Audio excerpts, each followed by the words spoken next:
consider others before ourselves. Part 4 of 5 on Between Master and Disciples, given in English on December the 28th, 2019, in Newland Ashram, Taiwan, also known as Formosa.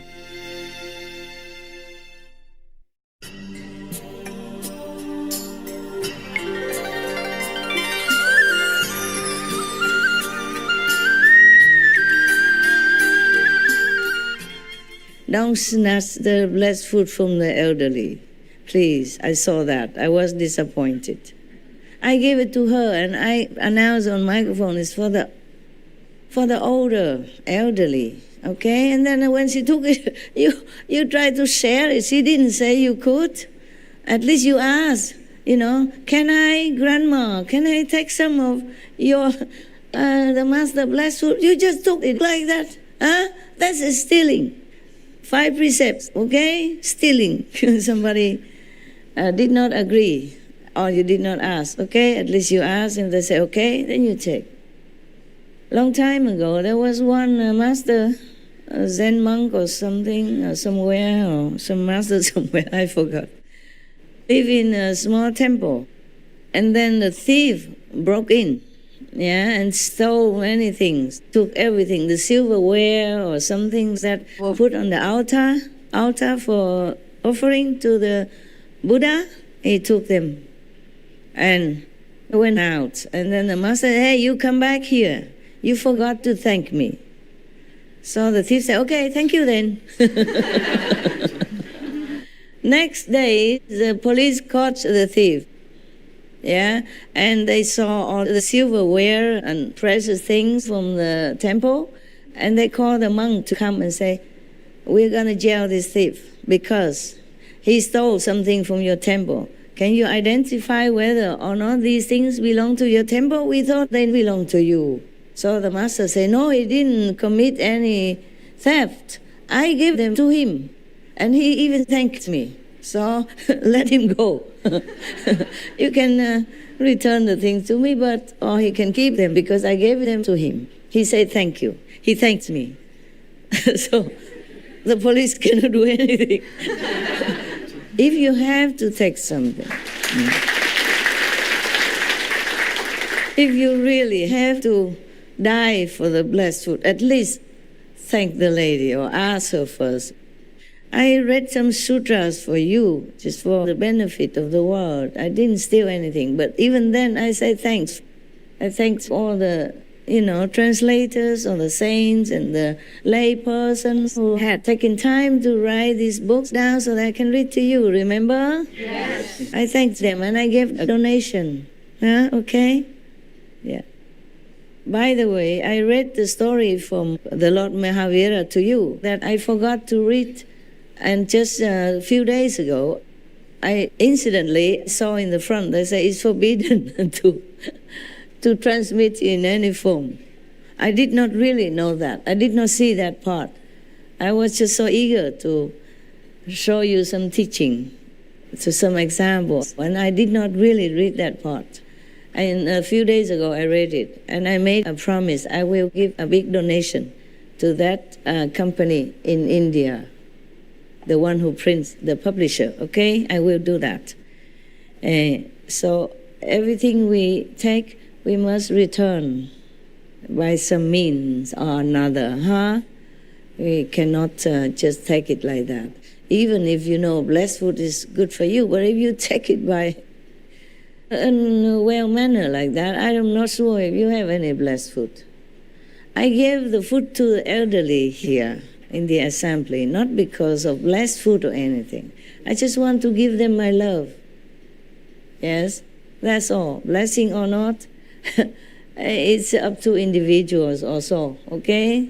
Yes, whether or not she or he can accumulate or assimilate that blessing, okay?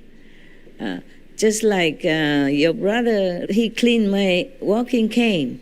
I left it there, I don't know how long ago, Maybe 10 years or something, or more, Many years already since I left it there. I don't always use that. I use it maybe only a couple of times. And he still felt the blessing. And even through that, some pain and suffering from the Master. because nothing will be gone, nothing will be lost. Everything's retained in the universe. Understand? Especially with some powerful things, it will remain there. But not everybody who touched the cane felt the same. You see, it depends on your level. If you can assimilate the blessing or anything at all, that's from the Master. Otherwise, it's not just like, okay, Master gives us the food and then he has a blessing. Maybe. But if you can get it or not is another thing. And taking it from another elderly lady, then you won't have anything. You might even have karma. So beware, huh? I'm not threatening you. I'm just telling you the truth. Okay? I give to the elderly people some priority to come inside the kitchen to eat with me, just for love. Okay? I did not think of anything else, blessing or not.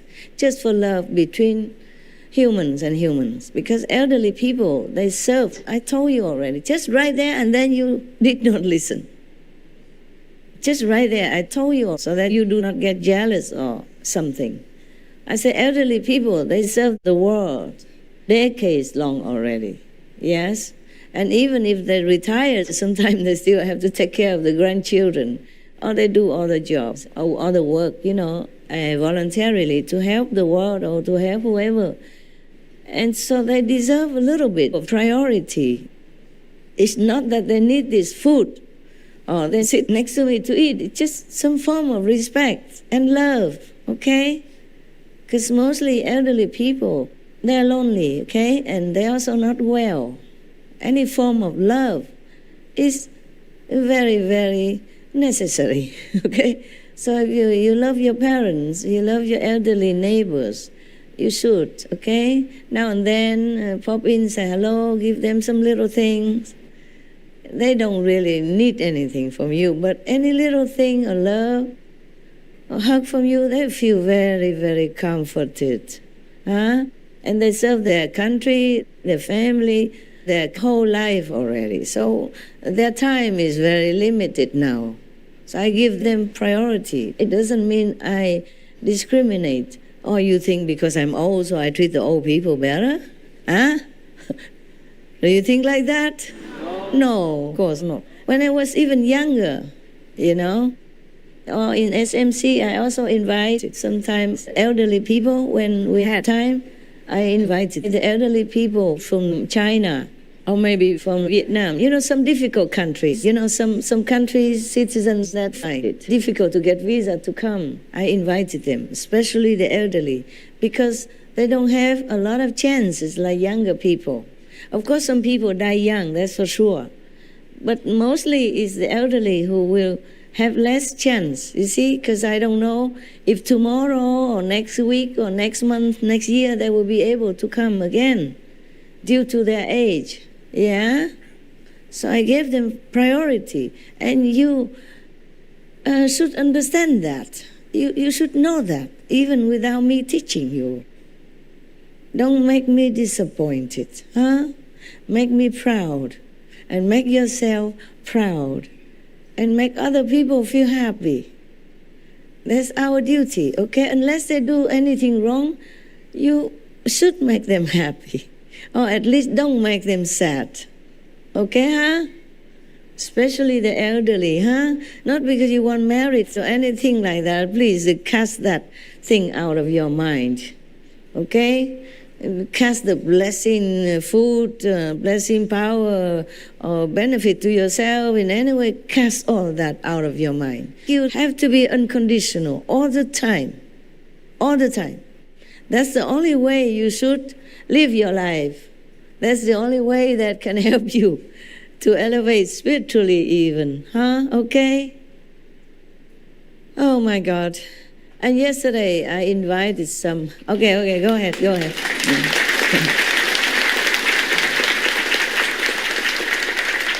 Do you really capiche? Yes. You understood? Yes. Really, yeah? Don't let me catch that scenery again, okay? Yeah. Because that is below your dignity, no matter what, okay? Even if Almighty God comes here and gives this guy something. You don't come and snatch it. Okay? It's for him. Got that? Just like some people, they are rich because of their merit. They have earned it somehow. And maybe they have done some good things in former life, offering to the Buddha, the Sangha, or the good practitioners, or monks and nuns, whatever, yeah? Then they are rich in this lifetime. You don't envy, okay? You don't wish that they give you something. Wish nothing. Whatever you have, that's what you have. Okay? Like you see Sankabir, he was poor, but when his true seekers came, he even wanted to sell his wife for some chapatis to treat his guests. I'm not encouraging you to do the same. No, it's not like that. What I mean is learn from example. Be selfless, okay? Be good, be kind. Otherwise, I will not be proud to have such disciples around me who just think of themselves, no matter what, okay? That is not cool, not cool. That's not the way I teach, or any other masters or teachers teach. Yesterday, I invited some SMTV people who are like long-term workers, some in the house and some from abroad. But they even come here, they meditate as much as they can, but they must also do some work. We have a big room upstairs for them to have internet and everything so that they can have their laptop there and work continuously, because the SMTV, the Supreme Master Television, has to go on, no matter if you are in retreat or not. And that is their goodness, their sacrifice, and I appreciate that. So of course I have to say hello to them and say a few words of appreciation, no? Yes. Of course it's good if they... Okay, go ahead. Yeah, I let you, otherwise you have itching hands. Even if they work unconditionally, and this is the way they should do. Okay? But I also want to say my appreciation, yeah, and eat just a meal with them. It's not much. No, of course they don't need to eat with me. They can eat outside everywhere like everybody. Just now and then I treat them good. And other SMTV maybe only host once every 3 years. Only come and give me the card. Master, SMTV, me, I want to go up. Everybody is a SMTV worker. I'm telling you the truth, okay? Because they go out, they spread the veganism, which is our SMTV, motive, and ideal, and master's ideal, okay? And they go out, they help others.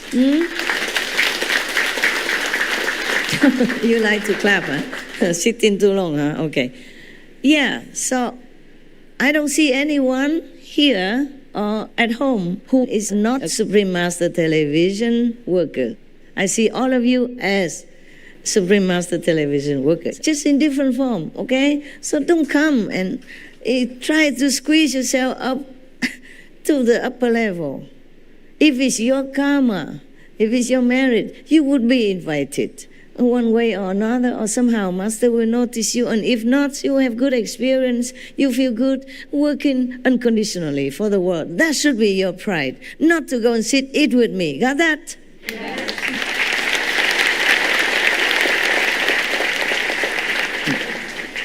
Besides, I never have a big enough room for everybody, okay? Otherwise I would invite all of you. Just a smaller group is more intimate, so I can talk to them and make them feel a little happy. They've been working all these years, and normally you don't even know who they are, and I did not even know who they are. So now and then, I just want to say thank you. And you guys have to even make me feel guilty. Stand in front of the door, showing me all the SMTV cards, and wanting to go up. You know how I would feel, huh? You should not do that. You should let me feel happy, relaxed, to come up and give all my love energy to that group of people who are meritorious or good karma somehow to be invited up there. You should not be standing there with long faces, complaining eyes or words, and make me feel guilty and heavily burdened before I go up to give them my love. You should be happy for everybody, for them. Yeah? As if you are the one who are up there already, not to demand and make me feel so bad. I did feel very bad. Of course, later on I tried to forget it and make everyone there with me happy and make jokes and all that. But even when I went home, I did not feel good after that. I feel I'm not good enough. I don't have a big enough house for you. I feel bad because you feel bad. But you should not have done that, okay? You should not compete, should not demand anything. Whatever we do for the world is our privilege, our honor. Don't wait until you have near-death experience like her and then know that, okay, now I know what my mission is. I have to come back and work for the world. Huh? Many near-death experience people, they know that they have to come back and be selfless and be of service to humankind. That's always the same message. Yeah? You are needed down here. In heaven, we don't need you yet. In heaven, nothing to do, only enjoying. Huh? Here we need. Okay? That's why the Buddha came. That's why Guru Nanak came. That's why Jesus came, sacrificed, dying agonizingly like that. And we thank them all the time for their teachings and all that. Do something. Huh? Do something to repay their sacrifices, their suffering, their teachings. Not always asking. Not always asking the Master does things for us. We do something for others, just like the Master is doing something for us or for others. If you say you're a student, then you learn what your teacher is doing and do the same. Not always demanding. I give what I can, of course. I give all the time. Even if you don't know it, you're blessed all the time.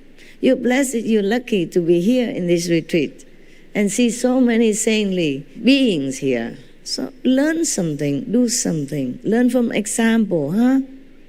Not by talking all the time. Not always saying, I love you, Master, love you, Master. If you love somebody, you make that person happy. Not asking them to make you happy. Huh? Or not? Yes? Yes. Oh.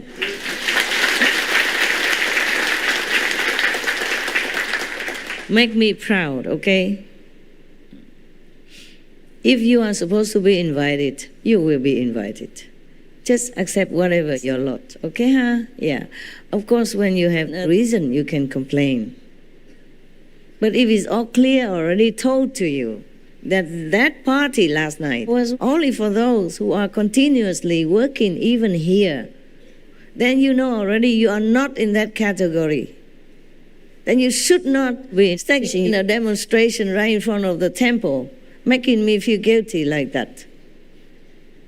Is it right? Yes or no? No. No. It's not my disciples' behavior, okay? And that's put me off also, yeah? So what kind of disciples are like that? I had just told everybody to be selfless and then behaving like that. And I was just told right there that we have to respect the elderly.